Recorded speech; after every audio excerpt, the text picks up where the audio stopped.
Hello folks, time for another Beyond the Boundaries episode, which I've not done for quite a while. And something else I've not done for quite a while is come to anywhere in Doncaster.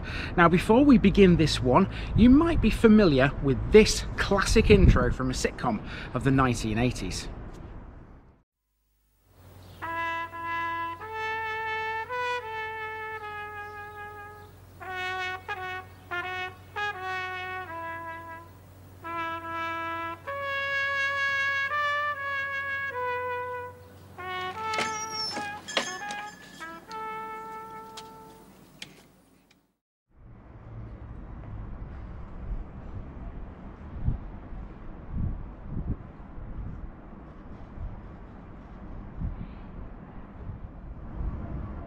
This is Balby. It's one of the largest suburban areas of Doncaster, located off the A630 between the town centre and the A1 at Warmsworth.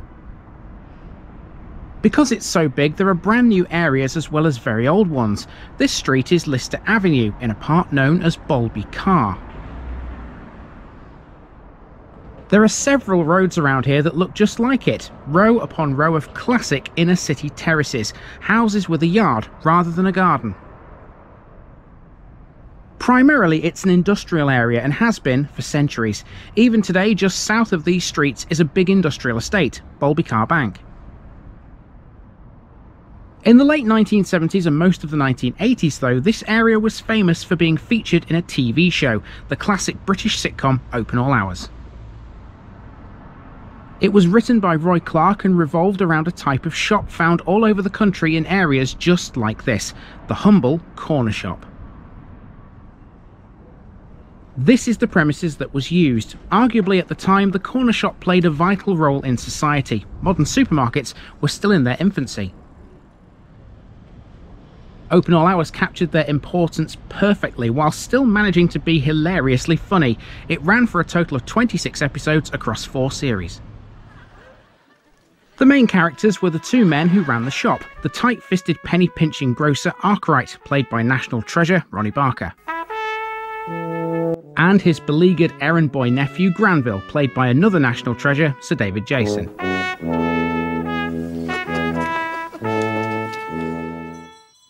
Arkwright would do all he could to make money. On the money her husband brings home every week. She can't afford half the stuff I sell her, you know. Well, why do you sell it to her then? Well, I try not to, but I can't break the habit. He would constantly invent schemes to drain every last penny out of his customers. Well done, and you certainly have been. Cheerio, with 2 E's. Although this wouldn't always please his lover, the district nurse Gladys Emmanuel, played by Linda Barron. Hello, my love. Business is looking up. Yes, but pleasure is looking down. What you gawping at? His ways got him into a lot of trouble, like when he bought a second-hand washing machine and spin dryer. New? Well,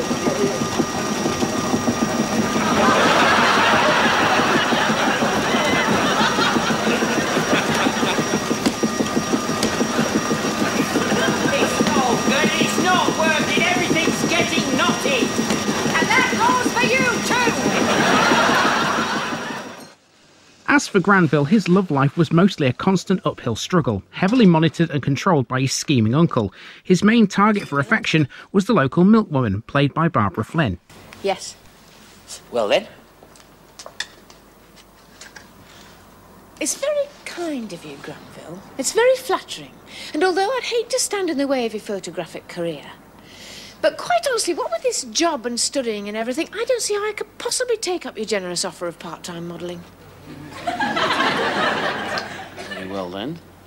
Would you care to consider the position of a housekeeper? You haven't even got a house. I haven't even got a camera either. Arkwright had a severe speech impediment, something which aided the hilarity of the show. That sounds all right, does that? That sounds as if it's been going a long time. More you can say for this damn fire. I can see a lorry on the motorway with that written on it, you know. Arkwright, famous You'll never get all that on the side of a lorry. There was also the dangerous till with its wicked spring clip.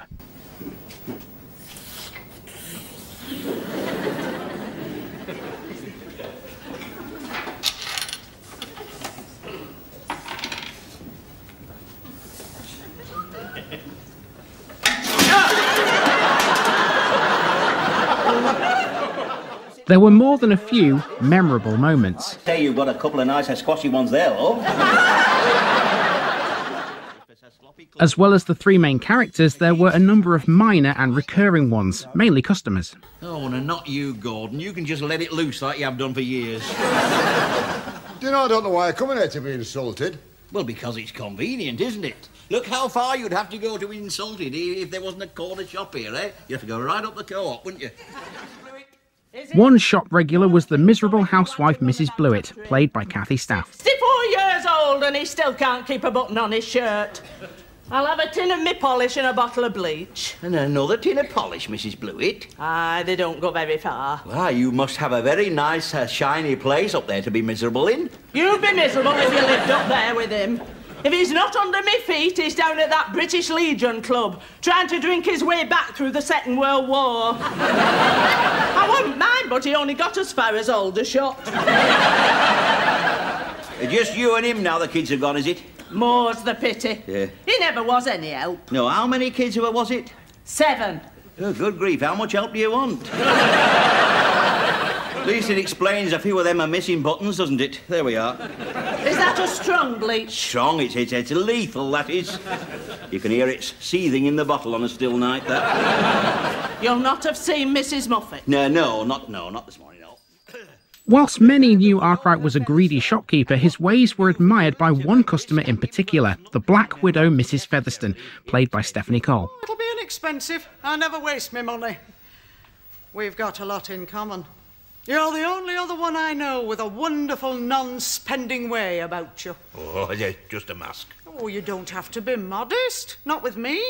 Not with Delphine Featherstone, who's always admired every move you've never made. Yes, well, Mrs. Featherstone... Call me Delphine. Delphine? We've got some tinned fruit, call that, somewhere. It's not an invitation I flash about lightly. Oh, no. Even your husband used to call you Mrs. Featherstone. Not one for familiarity. But then, acquisitiveness such as yours always undermines the resistance of the maturer woman. Others, like Mavis, seen here in the red jacket and played by Maggie Ollerenshaw, often took pity on Granville.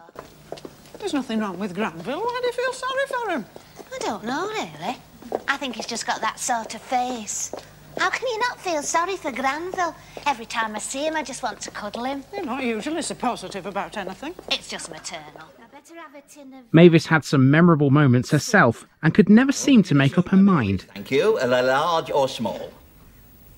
Large. No, small. Oxtail? Mulligatata,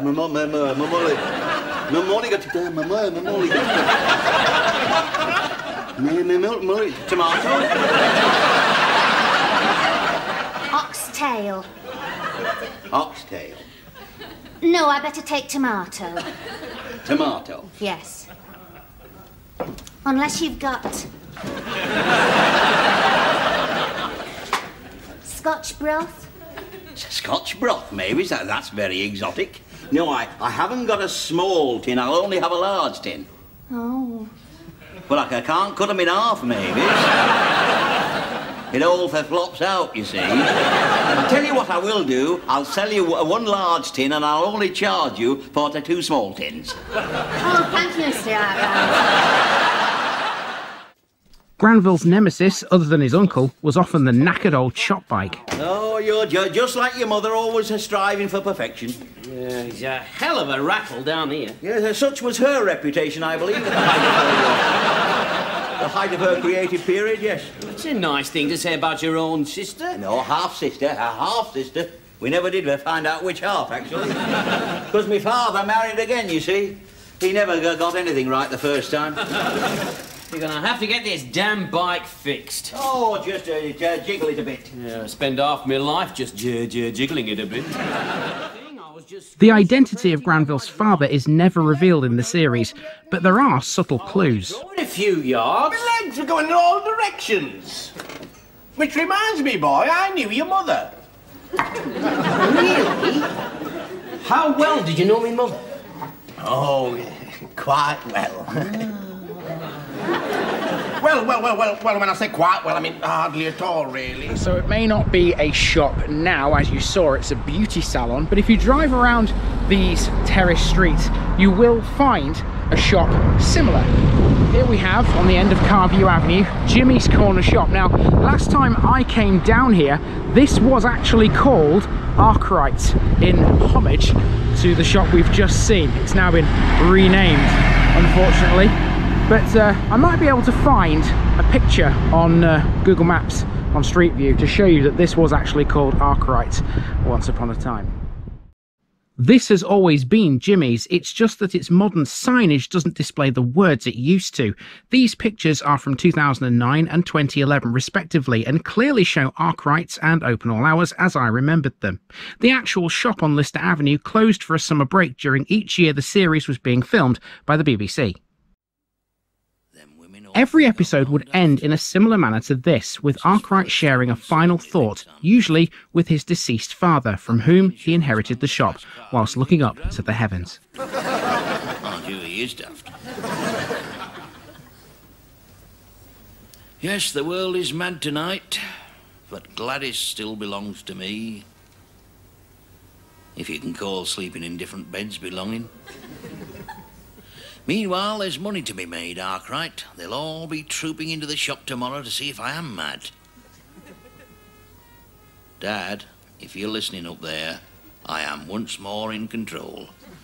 Ready to hold high the blood-stained banner and pursue the creed of small businessmen everywhere. Fleece them for every penny they've got.